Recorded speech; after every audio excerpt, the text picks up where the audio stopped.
nos vemos subiendo a la gloria. Amén. Amén. Así que esa promesa tan hermosa que nos hizo el Señor, que acabamos de leer: voy pues a preparar lugar para vosotros, y si me fuere y os prepararé lugar, vendré otra vez y os tomaré a mí mismo. Es una de las promesas más gratificantes, con más gozo, que el Señor puede hacer por un cristiano. Vendrá a buscarnos. Amén. Así se titula el sermón de hoy: vendré y os arrebataré. Amén. Ya hemos predicado varias veces sobre el arrebatamiento de la iglesia. No vamos a entrar en todos los detalles, sino que en el día de hoy le vamos a dar un toque un poquito diferente.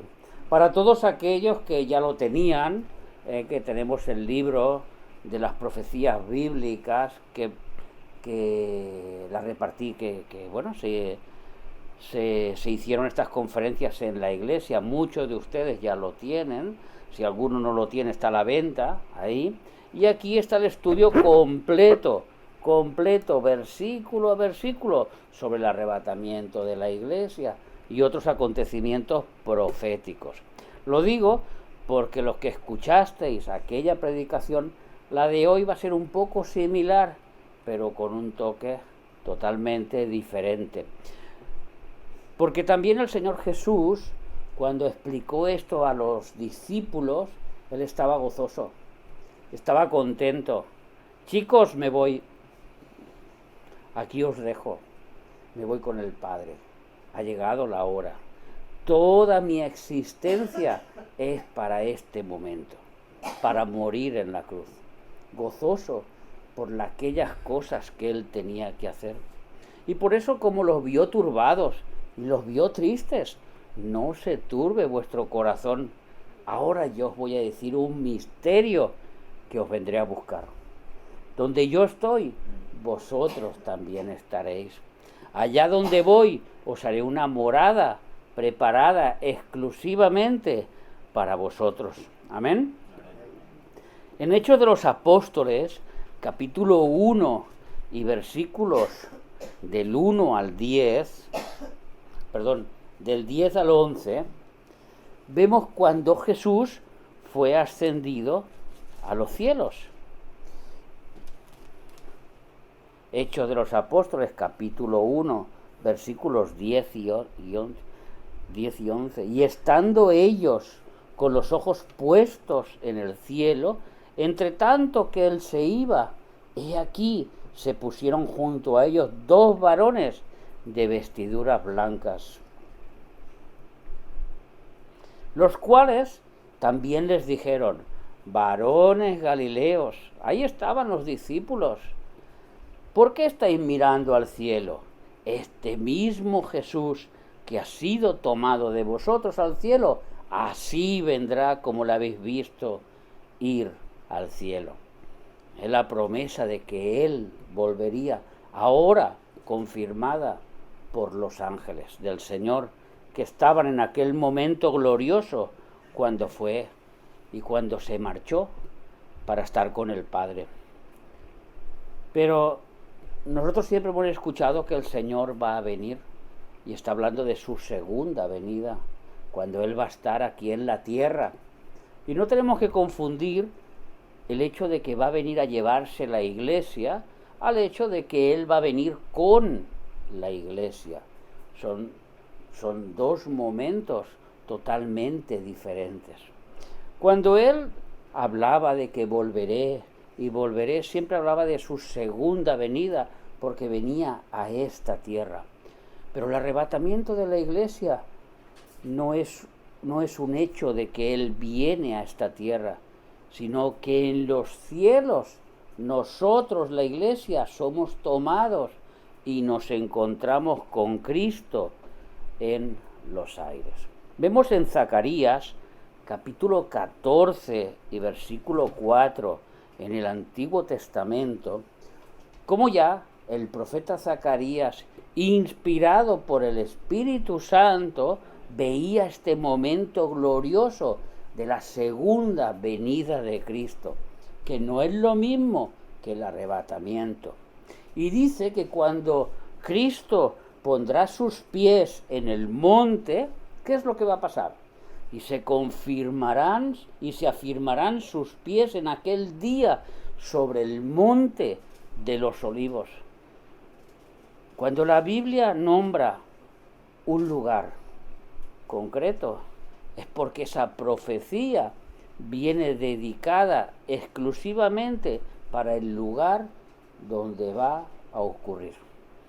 No es un lugar espiritual el monte de los olivos, no es un lugar metafórico en que el profeta Zacarías pensara en unos olivos, sino que el monte de los olivos era un monte que estaba justo delante de Jerusalén.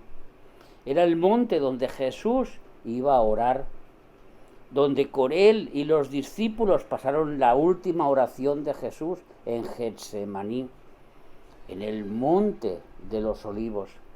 Y ya lo dice aquí, que está enfrente de Jerusalén, al oriente. Y el monte de los olivos se partirá por en medio. No podrá soportar la gloria de Jesús bajando de los aires. Nosotros no nos podemos imaginar ese momento glorioso, porque nosotros lo vamos a vivir con él. Pero imaginaros a este Jesús esplendoroso, el que estaba mientras se creaban los cielos y la tierra, el que estaba con Dios desde el principio, el que sale del seno del Padre, aquel que es todo Dios y que en él está la plenitud de la deidad, que es la imagen misma del Dios con la misma sustancia, bajando de los cielos y posando sus pies en el suelo. El suelo no lo puede sostener, se tiene que partir, se tiene que abrir, porque no puede sostener la gloria del Creador viniendo en gloria a esta tierra. Y así esta tierra se abre, se parte por la mitad y se forma un grande valle, como nos dice aquí, y la mitad se separa hacia el norte y la otra mitad se separa hacia el sur. Esto es el hecho glorioso de la segunda venida de Cristo. Algo que todo ojo le verá, buenos y malos, donde muchos llorarán en aquel día. Este fue el que traspasamos, dirán los judíos. Este es el que nosotros habíamos luchado contra él. Como un día el apóstol Pablo se encontró cara a cara con Jesús, y Jesús le tuvo que decir cuán grande es dar coces contra el aguijón. Qué difícil es luchar contra Cristo. ¿Cuántas veces Jesús quiere hablarnos a nuestros corazones? ¿Cuántas veces Jesús viene a nuestros corazones y nosotros luchamos contra Él? ¿Y cuántas veces luchamos y vemos las puertas cerradas? Como lo que estuvieron en Apocalipsis el viernes, ¿os acordáis las puertas cerradas? Cuando Jesús cierra una puerta, nadie la puede abrir. Es que yo no quiero ser un pastor, pero la puerta está cerrada. La puerta abierta es la de ser un pastor. Al final, el Señor te lleva por los caminos y entras por la puerta que Él tiene preparada. Así es cada uno de nosotros, los que estamos aquí. Hay puertas que se cerraron y otras que se abrieron para que estuviéramos delante de su presencia. Porque no olvidéis que aquí está Jesús, donde 2 o 3 reunidos. Eso no es ficticio, eso no es espiritual, eso es literal. Para que nosotros entendamos la importancia que tenemos para Él. Tanta importancia que lo hemos cantado, ¿verdad? El Cordero de Dios, que derramó hasta la última gota de sangre por amor de cada uno de nosotros. Ese Jesús es el que volverá. Ahí en Zacarías 14 lo hemos visto, como la tierra no pudo aguantar la gloria de Jesús y se partió y se abrió por la mitad. Pero el propósito de Jesús en su segunda venida no es llevarse a la iglesia, no es salvar a este grupo de creyentes que han puesto su fe en Jesucristo. El propósito que tiene Jesús y Dios el Padre en su segunda venida es el de reinar. Como nos dice Apocalipsis, capítulo 20 y versículo 4. El de reinar por 1000 años, en el reino milenial, el reino que se le había ya prometido anteriormente a través de los profetas. Y vi tronos, y se sentaron sobre ellos los que recibieron facultad de juzgar, y vi las almas de los decapitados por causa del testimonio de Jesús y por la palabra de Dios, los que no habían adorado a la bestia ni a su imagen, y que no recibieron la marca en sus frentes ni en sus manos. Aquí no está hablando de un grupo de cristianos que no pertenecían a la iglesia.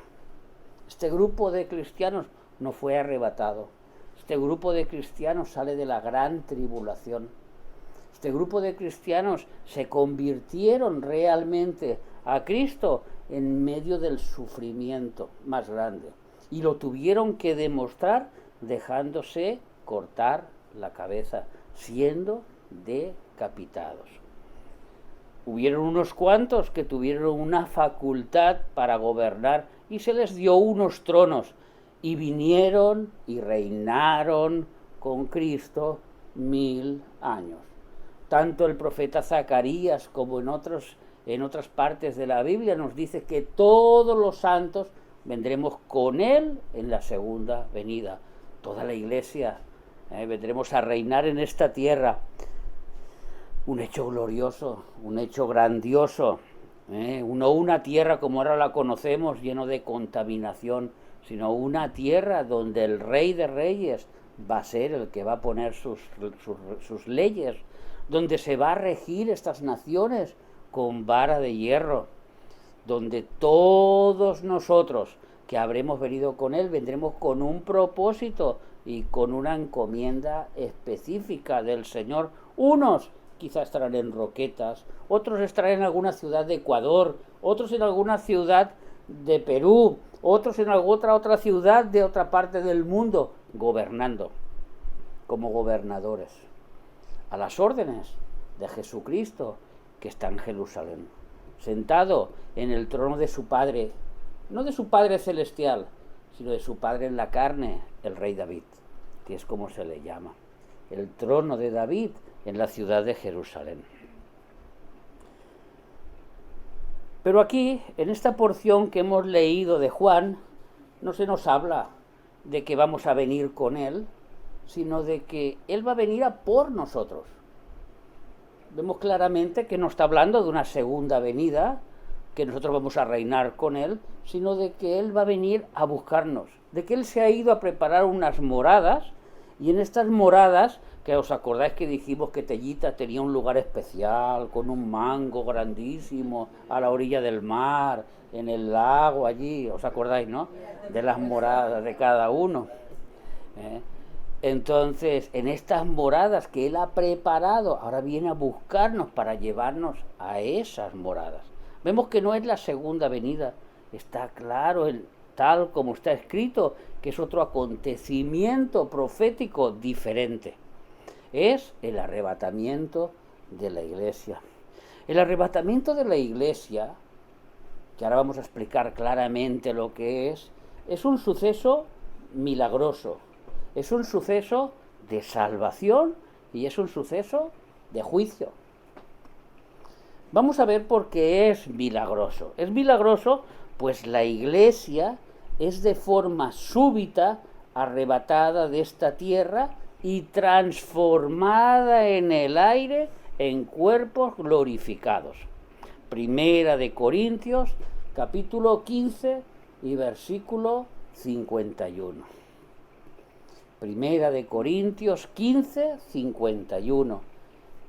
Es un hecho milagroso, es un milagro, no es algo que lo pueden hacer los hombres, No es algo que lo pueden hacer la ciencia, por muy avanzada que sea, ni la inteligencia artificial tampoco. Es algo muy milagroso. Dice el apóstol Pablo, os voy a explicar un misterio. Un misterio es algo escondido que no se había manifestado todavía a los hombres. No había sido revelado todavía por Dios. Era un misterio para los hombres. Y aquí os digo un misterio. No todos dormiremos.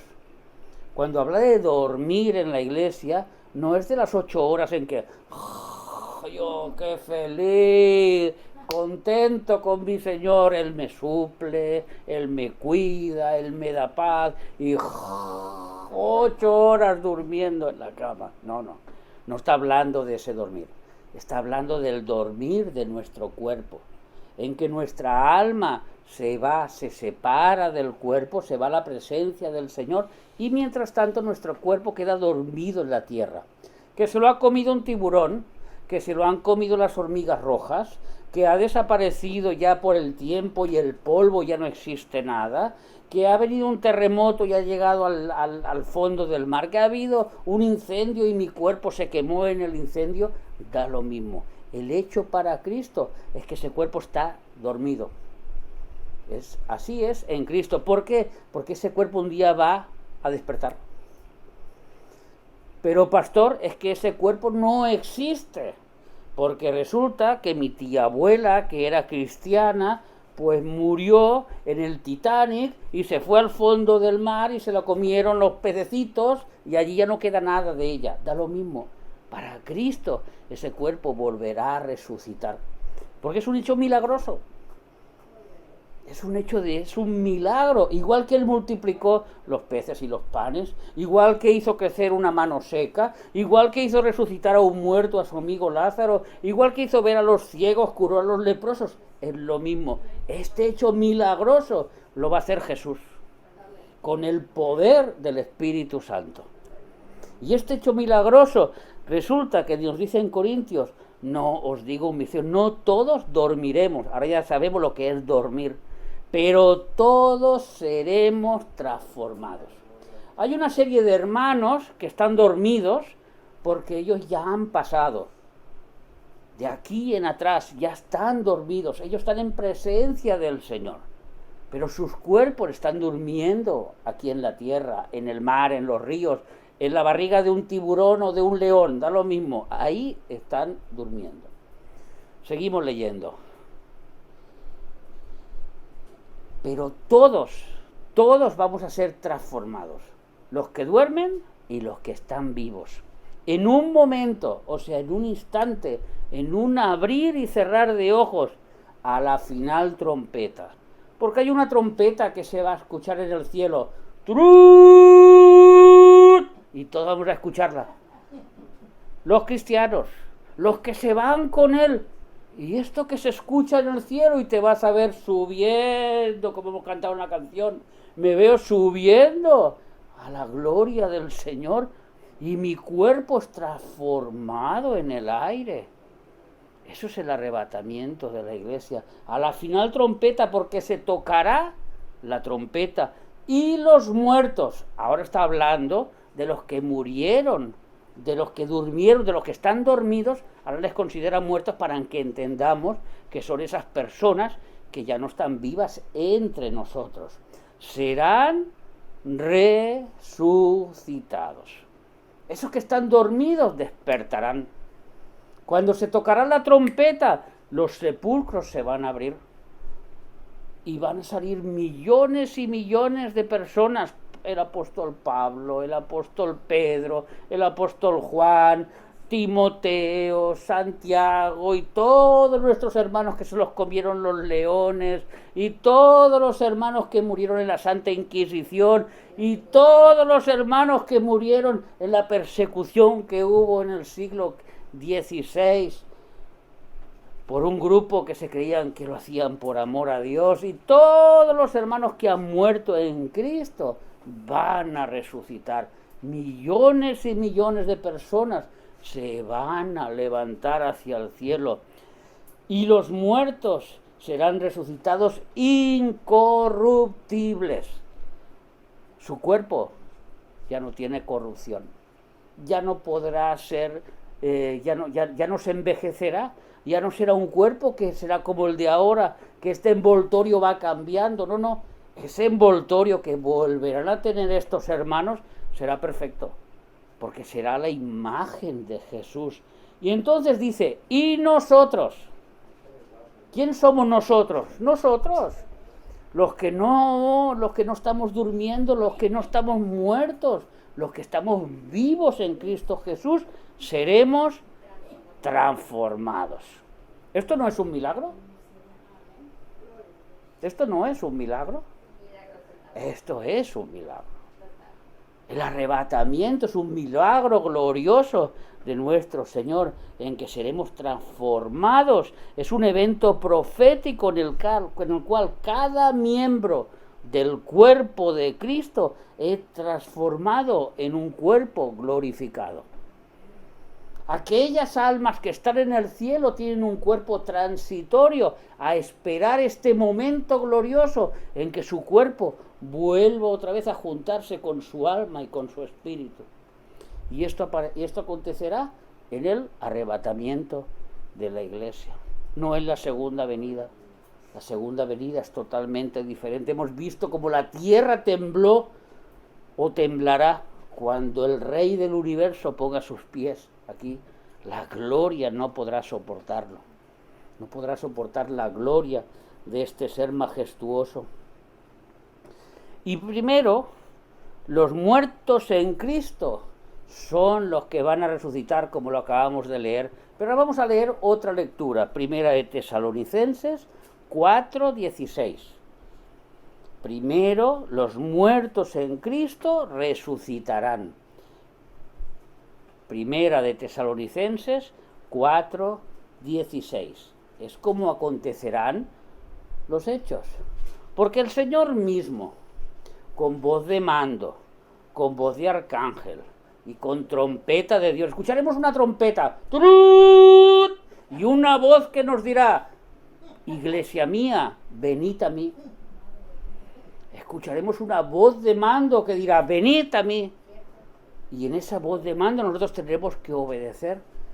No podremos refrenar a la voz que vamos a oír, a esa voz gloriosa, y no una voz como la mía o como la de José, que retruena todo cuando nos habla, que no necesita ni micrófono ni nada, sino que hasta los vecinos lo escuchan, sino será una voz todavía más potente, en que todo nuestro ser va a temblar. Y tendremos que obedecer, y veremos cómo nuestra ropa se queda, como nuestros zapatos, y nosotros somos elevados y volaremos por primera vez en la vida. Y no volaremos porque habremos tomado alguna cosa, sino que volaremos conscientemente, con la vista y con nuestra mirada puesta en Jesucristo, el actor y consumidor de la fe. Y primero, consumador de la fe. Y primero, los muertos en Cristo resucitarán, porque el Señor mismo, con voz de mando, con voz de arcángel y con trompeta del Dios, descenderá del cielo, y los muertos en Cristo resucitarán primero. Es importante este artículo en, que es un artículo de lugar. Cuando tú dices: ¿dónde estás? Estoy en la iglesia, que tú estás en un lugar. Estoy en mi casa. Estoy en la cita de los huevos, poniendo los huevitos. O estoy en preparando las pinturas. O estoy en caminando por Tortosa repartiendo los paquetes. O como otros: no, estoy en el parque sentadito y mirando los jubilados. Estos son ya los jubilados, los que pueden. El resto en el trabajo. Pero dice aquí: los muertos en Cristo. La frase en Cristo, en todo el Nuevo Testamento, nos sitúa en un tiempo específico, desde Pentecostés hasta la segunda o el arrebatamiento de la iglesia. Todos aquellos que han creído en Jesús como su Señor y Salvador están en Cristo. Entonces, por ejemplo, distinguimos de Abraham que no estuvo en Cristo, porque cuando vivió Abraham no estaba Cristo. Cristo nació y vivió y murió unos años después y resucitó. Nació en cuerpo humano. Cristo siempre ha existido, la segunda persona de la Trinidad siempre ha existido, pero asumió completamente la parte humana cuando nació de la Virgen María. Entonces, antes de ese suceso, Noé no estaba en Cristo, Adán aún menos, Matusalén tampoco, nadie de aquellos estuvieron en Cristo. Entonces, ¿quién resucitará? Los que a partir de Pentecostés, cuando nace de la iglesia, estos son los que resucitarán. ¿Quiénes son? Pues lo hemos dicho antes, los apóstoles, los padres de la iglesia, todos nuestros hermanos en la fe que han creído en Cristo, los que fueron predicados por los apóstoles hasta el día de hoy. Todos estos son los que resucitarán. ¿Y cómo resucitarán estos? Resucitarán con cuerpos glorificados, como lo hemos explicado en el punto anterior. Luego de ellos, en el versículo 17, Primera de Tesalonicenses 4:17, los que están vivos, dice, luego nosotros, vuelve otra vez al nosotros. Nosotros no estamos muertos, nosotros no estamos dormidos, nosotros estamos bien despiertos, estamos atentos a las palabras del Señor y del pastor. Amén. Así es como estamos todos. Y los que vivimos, los que hayamos quedado, lo está diciendo clarísimo quiénes son, los que han quedado, porque los que han dormido, los que han muerto ya se han ido. Los que hayamos quedado en esta vida, seremos, ¿cómo? ¿Qué dice? Arrebatado. Aquí está la palabra. Seremos arrebatados juntamente con ellos en las nubes para recibir al Señor en el aire. Hemos dicho que la segunda venida en Zacarías, Dios bajaba, Jesús bajaba y el monte se partía, no podía soportar, no puede soportar la gloria de Jesús y los santos vienen con él. En este caso, Jesús no pone los pies en la tierra, está en las nubes, esperando con trompeta de Dios, con voz de mando, venid a mí. Y todos subimos al cielo y todos vamos a la gloria con él para recibir al Señor en el aire y así estaremos con él siempre. Entonces vemos que es un hecho milagroso en que hemos sido transformados y hemos sido glorificados. Una frase que habéis leído muchas veces en la Biblia. ¿Qué quiere decir cuando uno va a ser glorificado? Quiere decir que va a tener un cuerpo de gloria. No un espíritu y un alma, sino un cuerpo físico de gloria. Un cuerpo sin corrupción. Tenemos que volver a Primera de Corintios, capítulo 15 y versículo 53. Cuerpos sin corrupción. Cuerpos que no pueden ver la muerte otra vez. Tienen que ser cuerpos glorificados. Esa es la frase para este contexto. Primera de Corintios, capítulo 15 y versículo 53. Porque es necesario, y ahora Pablo lo pone como una necesidad imperiosa, que esto corruptible, nuestro envoltorio, que cuando nos vemos al espejo nos ha salido una cana más, o tenemos una arruga más, o nos estamos un poquito más bajitos, o cada día estoy un poquito más viajete. Este envoltorio corruptible se vista de incorrupción. Y ahora explica cómo. Y esto mortal se vista de inmortalidad. Los famosos inmortales de la tele, de los, ¿cómo diríamos? Aquí vamos a decir, de los superhéroes que son inmortales, que no pueden nunca morir. Así seremos nosotros, inmortales de verdad, donde nunca más podremos morir, donde nuestros cuerpos no van a ver más corrupción. Esto es lo que significa glorificados, cuerpos sin corrupción. Unos cuerpos a imagen de Cristo. Filipenses capítulo 3 y versículos del 20 al 21. A la imagen misma de Cristo. ¿Cómo era Cristo cuando resucitó? No tenía sangre, la había vertido toda en el Calvario, podía traspasar las paredes, de repente desaparecía y volvía a aparecer, estaba tanto en el mundo espiritual como en el mundo físico, podía volar, porque voló Jesús cuando ascendió a los cielos, y tenía unas condiciones que no estaban sujetas a esta materia, a este cuerpo, sino a otras condiciones diferentes, al mundo espiritual que a la vez afecta al mundo físico.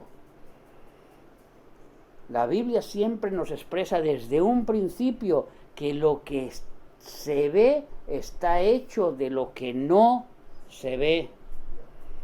El mundo se hizo de lo invisible, lo material se hizo de lo espiritual. Primero fue lo espiritual y luego lo material. Así estaremos a la imagen de Cristo, más nuestra ciudadanía. Tú, Dani, no eres ni español ni eres ecuatoriano. Tú eres de Cristo y de la ciudadanía del reino de Dios, es lo que está diciendo aquí. Mas nuestra ciudadanía está en los cielos, de donde también esperamos al Salvador. ¿Qué es lo que estamos esperando? Que venga el Señor y nos lleve a nuestra ciudadanía. Yo quiero ver la mansión de Tellita con ese árbol precioso de mangos. Yo quiero ver cómo es. Y cada uno la mansión que nos ha tocado allí en el cielo. Queremos ver cómo es. Esa es nuestra ciudadanía, el descanso eterno. Y no hablo de un descanso durmiendo ahí que no te enteras de nada, sino un descanso activo, un descanso para la gloria de Dios, donde también esperamos al Salvador, al Señor Jesucristo, versículo 21, el cual, quien Jesús, transformará el cuerpo de la humillación nuestra para que sea semejante al cuerpo de la gloria suya. Aquí tenemos la glorificación. ¿Veis? En esta frase, al cuerpo de la gloria suya, por el poder con el cual también puede sujetar a sí mismo todas las cosas. Científicamente, si tú le preguntas a un astrólogo y a un astrónomo, y le dijeras, ¿cómo se sustenta la luna allá arriba?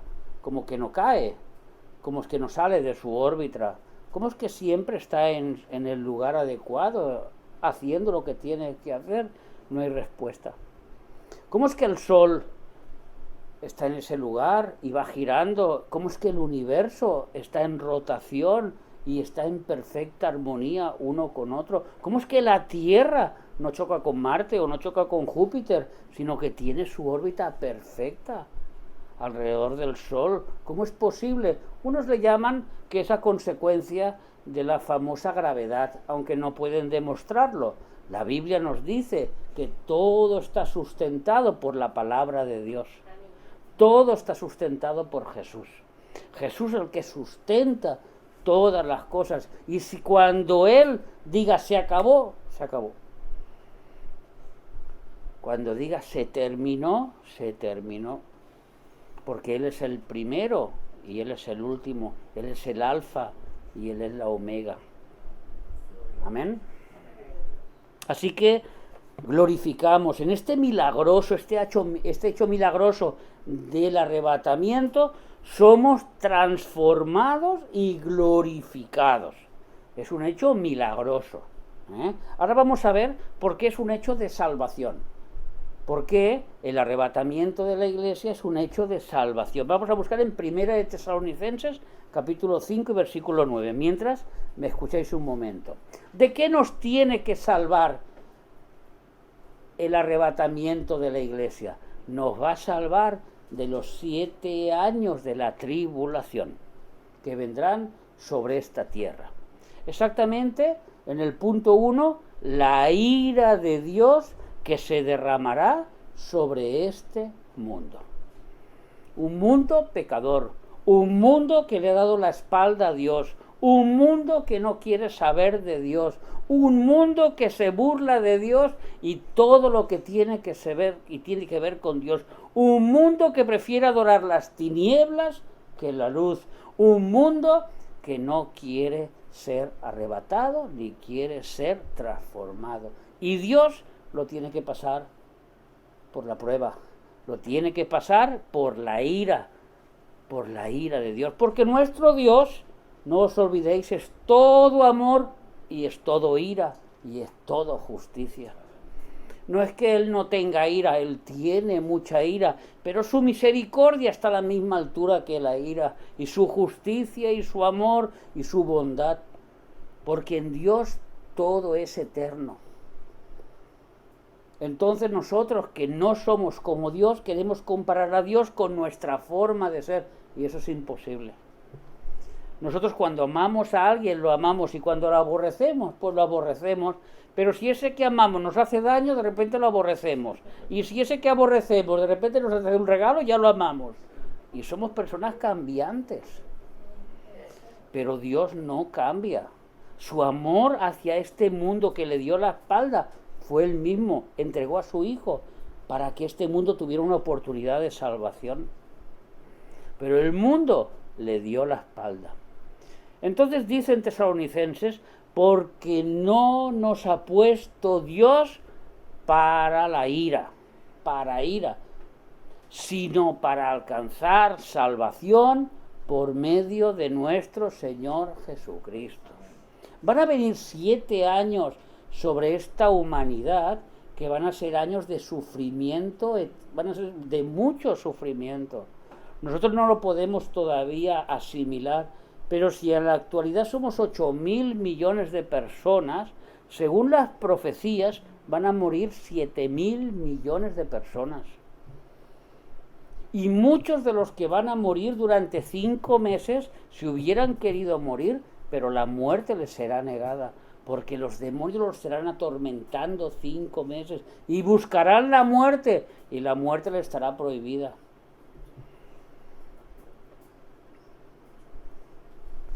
Y así pasará durante 7 años, un verdadero tormento.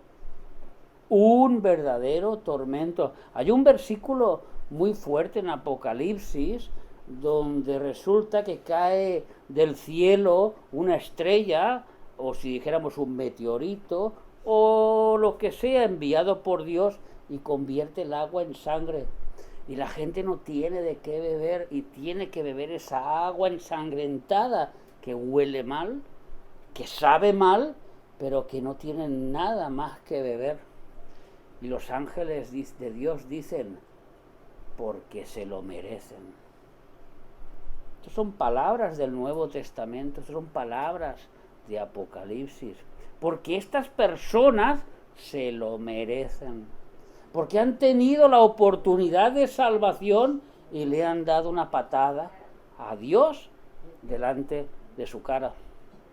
Y porque cuando Dios les ha dado la salvación delante de su cara, llamada Jesús, ellos han dicho, no me interesa ni tú, ni tu Jesús, ni tu salvación. A mí me interesa mi vida y lo que yo haga con mi vida. Al final, las consecuencias de su vida la tienen que pagar con el sufrimiento y con la muerte. Pero la muerte no se acaba ahí. Porque ojalá se acabara ahí, porque si no, mira, ahí tenemos a Hitler. Un asesino, un psicópata, un endemoniado, que en el momento en que lo van a capturar, que está él y su mujer, en ese momento final decide quitarse la vida. A mí no me van a juzgar. Que hagan lo que quieran. Yo me pego un tiro y aquí se acabó todo. Qué fácil, ¿verdad? Qué bonito, ¿no? Uno deja de existir y lo que hice. Pero sin embargo la Biblia no nos dice eso. La Biblia nos habla de un juicio, de un trono blanco, donde todos van a comparecer en ese juicio. Ahí yo quiero estar el día que juzguen a Hitler. Hitler será juzgado. Hitler, ven. Adolf, ven. Ven, Adolf, ven. Da lo mismo que te afeites, que igual te conozco. Ven. Adolf, ¿qué hiciste? ¿Por qué ese odio contra mi pueblo? ¿Por qué ese odio que no pudiste? ¿Por qué no te centraste en tu guerra con tus adversarios, sino que te centraste en un pequeño pueblo y los quisiste destruir? Y los asesinaste. Y resulta que el infierno no es como nosotros nos lo imaginamos, que es un sitio que está ardiendo de fuego y allí está la gente, toda la gente malvada, de fiesta, y el grupo de rock, tocando la guitarra y otro, y las mujeres. No. El infierno resulta que tiene muchas habitaciones. Es una cárcel individual, con muchas habitaciones y con muchos tipos de castigo. Y resulta que según la maldad de cada uno, el castigo será más tremendo por toda la eternidad. El más malvado de todos, Satanás, Lucifer, que será lanzado al lago de fuego, al lugar más profundo, donde el castigo es más profundo. Esto lo dijo Jesús claramente, cuando hablaba de las ciudades de Sido y de Tirón, cuando hablaba de las ciudades donde él había ido a predicar y que no habían creído en él, dijo: peor será para vosotros en el día del juicio que para Sodoma y Gomorra. Sodoma y Gomorra tendrán menos castigo que ustedes. Así que hay niveles de castigo dentro del mismo infierno. Y estos son los que van a sufrir, los que van a estar los 7 años de tribulación. Nosotros hemos sido sacados, hemos sido arrebatados antes de que esto acontezca, porque nosotros no estamos puestos para la ira de Dios. Y el segundo punto, Apocalipsis 3:10, porque Él nos librará del tiempo de la prueba que vendrá sobre el mundo entero. Esto lo dimos el domingo, ¿os acordáis? Para la iglesia de Filadelfia. Apocalipsis capítulo 3 y versículo 10.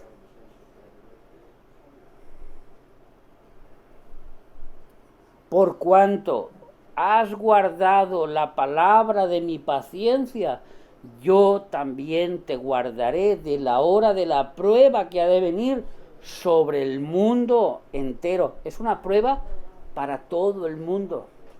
No es algo específico que va a pasar en Jerusalén o que va a pasar en Tortosa. Es algo global, es un acontecimiento global para probar a los que moran sobre la tierra. Pero la iglesia de Filadelfia, que es representación de la iglesia que se va con el Señor, es librada, es guardada, es protegida de esta prueba y es arrebatada en los cielos, tal como nos ha dicho aquí, como hemos leído en Tesalonicenses y en Corintios. Así que vemos que este suceso del arrebatamiento es milagroso, es de salvación, pero también es de juicio. Porque todos tenemos un compromiso con nuestro Salvador. Todos tenemos un compromiso con nuestro Señor. Es un juicio para la iglesia. Primera de Pedro, capítulo 4 y versículo 17. Primera de Pedro, capítulo 4 y versículo 17. Porque es tiempo de que el juicio comience por la casa de Dios.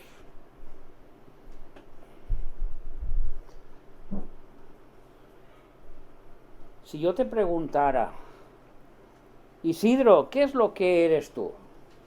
Tú me puedes decir, soy un ser humano, soy un cristiano, porque creo en Dios, porque creo en Jesús, pues soy una persona, pero la respuesta correcta es, soy el templo del Espíritu Santo. Esa es la respuesta correcta de cada uno de nosotros. ¿Quién eres tú, Tellita? ¿Quién eres tú, Anthony? ¿Quién eres tú, José? Yo soy el templo del Espíritu Santo. Esa es la respuesta más correcta. Porque es tiempo de que el juicio comience por la casa de Dios, por la iglesia. Y si primero comienza por nosotros, por eso sabemos que es la iglesia. Porque ¿sabéis quién fundó la iglesia? El Espíritu Santo junto con los apóstoles. Porque la piedra angular, lo estudiamos, ¿quién fue? Jesucristo. Pero el fundamento, los apóstoles. Ellos pusieron los fundamentos de toda la iglesia. Luego nosotros vamos sobreedificando este edificio. Por eso dice, comienza por nosotros, la iglesia. Entonces hace una pregunta y la deja en el aire el apóstol Pedro. ¿Cuál será el fin de aquellos que no obedecen al Evangelio de Dios? Si el juicio tiene que empezar por nosotros, ¿cuál será el fin de aquellos que no obedecen? Si resulta que nosotros tenemos que pasar por una criba, si nosotros tenemos que pasar por una prueba, ¿qué le pasará a aquellos que tú le hablas del Evangelio y te dicen, yo no tengo tiempo para eso, yo ahora tengo que pagar la hipoteca, me tengo que comprar un coche, quiero irme de vacaciones, a lo mejor tendré un hijo de aquí 5 años? Personas que están centrados en el yo, en el para mí y sobre todo lo que yo quiero. Y en ese yo y para mí todo lo que yo quiero ni entra Jesús y menos entra la voluntad de Dios. Pero no es nuestro caso, ¿no, Isidro? Que somos el templo del Espíritu de Dios. Amén. Somos el templo del Espíritu Santo. Para nosotros sí que hay tiempo de las cosas de Dios. Y por nosotros empieza esa criba, empieza ese juicio. Y ese juicio es el arrebatamiento de la iglesia. ¿Vosotros os imagináis de que estamos ahora mismo aquí y viene el Señor a buscarnos y 5 se quedan? Eso no es un juicio, pero de los grandes para los 5 que se quedan, pregunto yo. Pues no son 5, es la mitad. La Biblia dice que la mitad será arrebatada y la otra mitad se queda. 2 están en el campo. No habla de 3 ni de 4, habla de 2. 1 es llevado y el otro se queda. 2 mujeres están en el molino. Una se va y la otra se queda. Es que un matrimonio están en la cama. Uno se va, el otro se queda. Es un juicio tremendo para estar atento. Para estar atento, el arrebatamiento de la iglesia no es una tontería. Y para eso necesitamos el punto 1 del juicio, que es la santidad de parte de Jesús. Jesús nos va a poner una santidad que nosotros necesitamos recibir, si no el Padre no nos recibe. Vamos a leerlo en Efesios, capítulo 5, y versículos del 25 al 27. Una santidad que pone Jesús en los hijos, en sus hijos.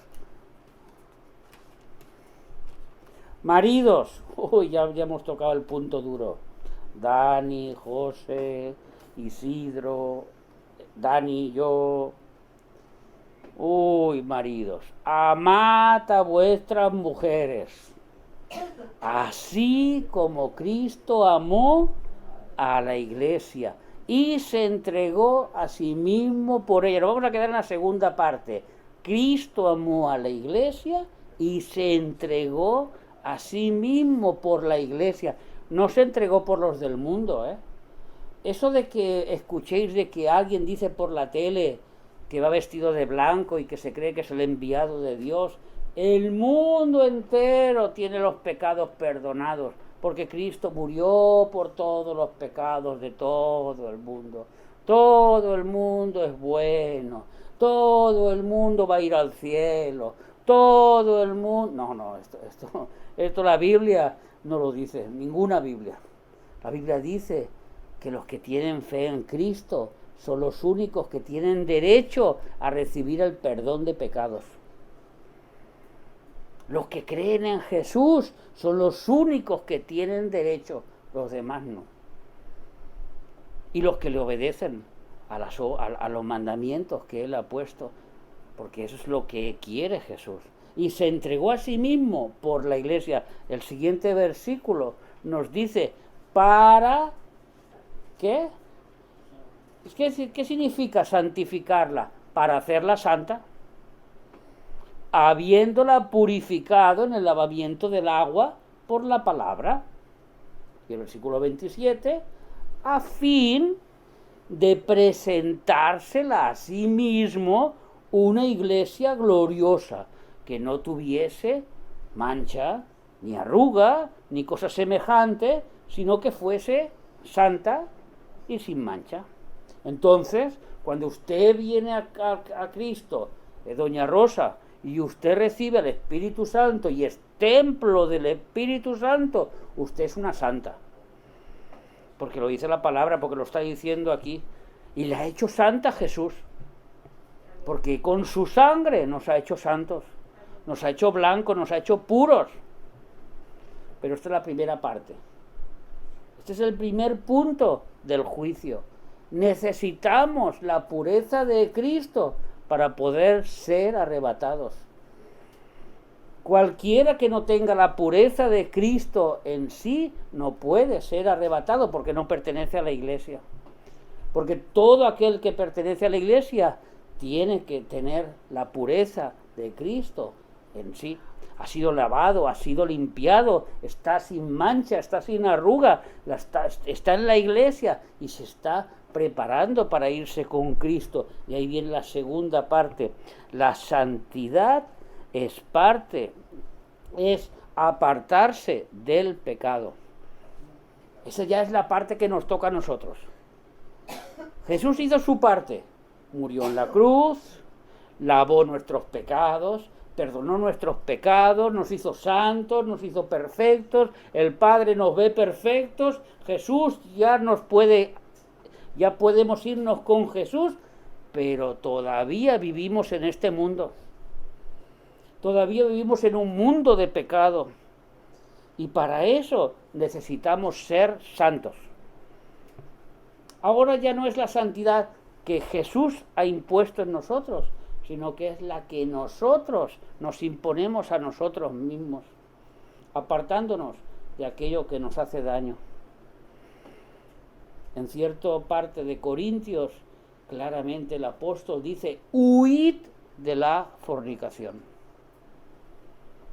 En otro versículo, huid de la idolatría.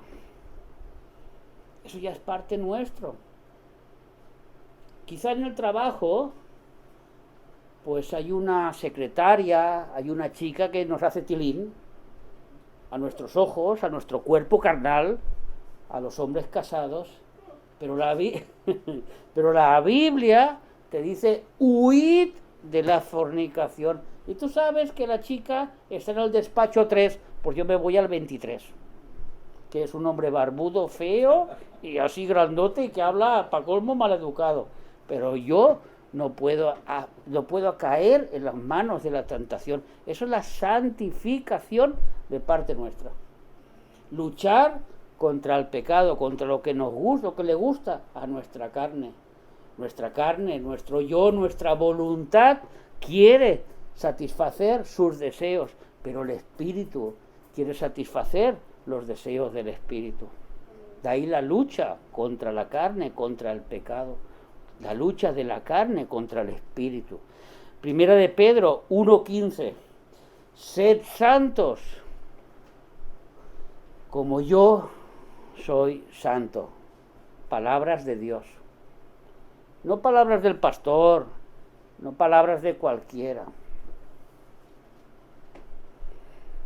sino como aquel que os llamó es santo, sed también vosotros santos en toda vuestra manera de vivir.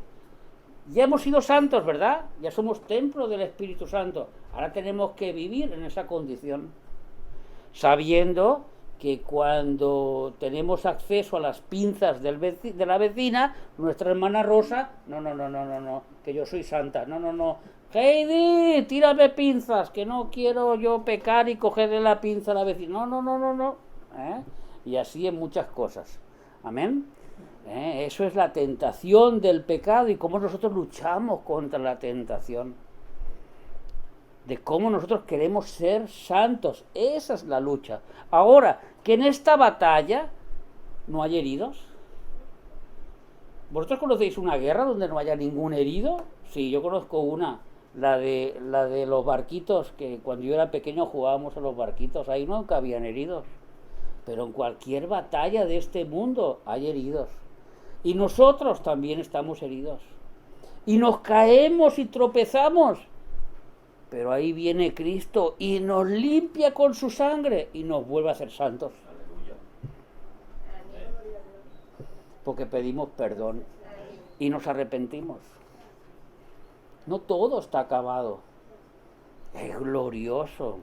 El arrebatamiento es un hecho milagroso, es un hecho de salvación y es un hecho de juicio, pero un juicio que para los hijos de Dios es un juicio glorioso. Es una lucha que tendrá una recompensa. Es que todos los demás se han ido a las fiestas, se han emborrachado y han estado hasta las 4 de la madrugada, dale que te dale, y si se han encontrado con una chica, pues bueno, y si se han encontrado con un chico, pues ya no te digo nada, y si, pues ya las cosas... Y yo me quedo en casa, o yo me quedo con mi mujer, o yo escucho la música, pero no quiero saber, porque esa es parte de la santificación. ¿Qué parte tiene la luz con las tinieblas? ¿Qué parte tiene el pecado con la luz? Pastor, oye la música y mueve la patita. Pero si la mueve en casa con la mujer no pasa nada. Lo malo es moverla con la vecina, pero moverla en casa con la mujer no pasa nada. Cuando nosotros estamos casados con un mismo cuerpo, que es nuestra mujer, que es nuestro marido, hay cosas que están permitidas dentro del matrimonio, en la intimidad del matrimonio, y que no sea pecado y sobre todo que no sea ocasión de caer para nadie más. Seguimos. Santidad de parte de Jesús. Santidad es apartarse del pecado. Primer punto, 1 de Pedro 1:15, sed santos. Segundo punto, muy importante, este lo tenéis que tener todos claro, Hebreos 12:14.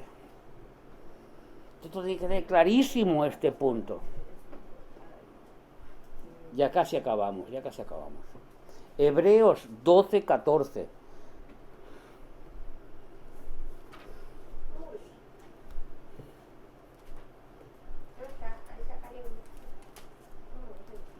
Hebreos 12:14. Seguid la paz con todos y la santidad, sin la cual nadie verá al Señor. Pero la pregunta es, ¿qué tiene que ver la paz con la santidad? ¿Por qué pone aquí el apóstol Pablo la paz cuando está hablando de la santidad? O sea, la santidad es aquello que yo voy a hacer, voy a esforzarme por no caer en pecado, y si he caído en pecado, como este guerrero que ha tropezado, que ha caído, que ha sido herido, pues me voy a levantar con la fuerza del Espíritu Santo, voy a ser lavado con la sangre de Cristo y sigo para adelante en esta batalla. Esa es la santidad. ¿Pero qué tiene que ver la paz? Pues la paz tiene que ver algo muy importante en el cristiano. Vamos a leer en Colosenses capítulo 3 y versículo 15. Y este lo tenéis que guardar toda la vida en vuestros corazones. Lo que os voy a decir ahora, aguardarlo. Acordaros de lo que os voy a decir ahora.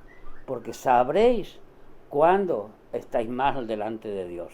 No es cuando tu mente te diga que estás mal, no es cuando tú digas, es que a lo mejor yo creo que estoy mal delante de Dios, no. Dice, la paz de Dios gobierne en vuestros corazones. La palabra gobernar es la palabra árbitro, ser un árbitro. En un partido de fútbol hay un árbitro, ¿verdad? Y cuando uno comete una falta, ¿qué hace el árbitro? ¡Pip! Y se para el partido. Cuando uno comete pecado, la paz se va. Cuando tú no tengas paz, buscas dónde has caído. Arrepiéntete y vuelve a levantarte. Y la paz volverá a gobernar tus corazones.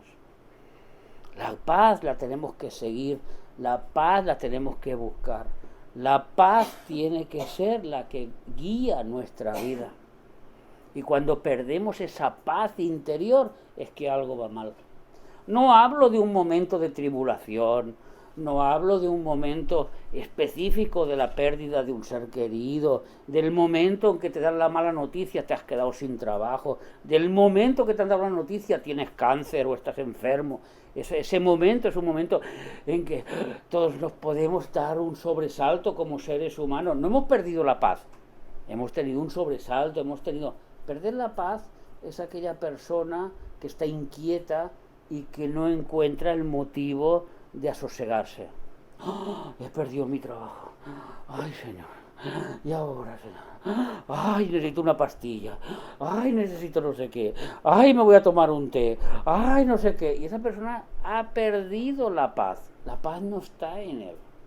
Porque aquella persona que ha perdido el trabajo y que es una cosa que realmente puede ser un momento doloroso para esa persona, la persona tiene que confiar en el Señor y decir, bueno, Señor, pero tú tendrás algo para mí, pero tú me sustentas, tu palabra me dice, y buscamos la paz y la paz vuelve a nuestros corazones. Pero cuando uno ha ido y le ha robado la pinza a la vecina, hay algo dentro de sí que no le deja estar en paz y que es un desosiego y que es algo que va por dentro y que es algo que le remuerde la conciencia y también es el Espíritu Santo que nos redarguye de pecado. Señor, te pido perdón porque no tenía que haberle robado la pinza rosa, a mí me gustaba el azul. ¿No, verdad que no? No, Señor, te pido perdón porque no tenía que haber hecho esto. Y si puedo, lo restituyo. Si tengo la ocasión, restituyo la ofensa cometida. Y la paz vuelve otra vez a nuestros corazones. Así que vemos que la santidad va unido con la paz. Porque el pecado va en contra de la paz. Y por último, es un acto del cristiano junto con la sangre de Jesús, la santificación, la santidad. Apocalipsis capítulo 22 y versículo 14.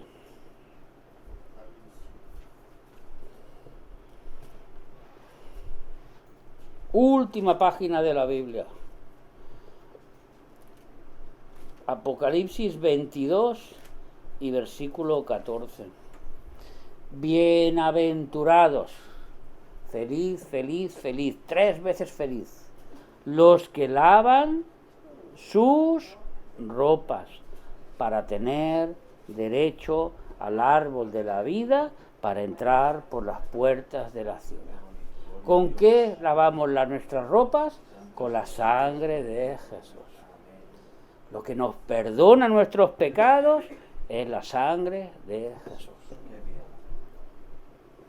El que nos da acceso para irnos en el arrebatamiento es la santidad que Cristo nos impone a nosotros con la sangre de Cristo, más nuestro esfuerzo. Porque dice la frase, ¿habéis visto lo que dice la frase? Bienaventurados, no los que son lavados, aquellos que ya fueron lavados por la sangre, no, los que lavan. Es un presente continuo Yo diariamente lavo mi cuerpo, lavo mi sangre, lavo mis vestiduras. Yo quiero estar blanco delante de Dios. Es un continuo. Hoy le pido perdón, mañana le vuelvo a pedir perdón, pasado le vuelvo a pedir perdón al Señor. Le pido que me ayude a ser mejor, a no caer en las tentaciones. Es una lucha continua, pero yo voy lavando mis vestiduras. Bienaventurados los que lavan sus ropas para tener derecho al árbol de la vida. Aleluya. Amén. Amén.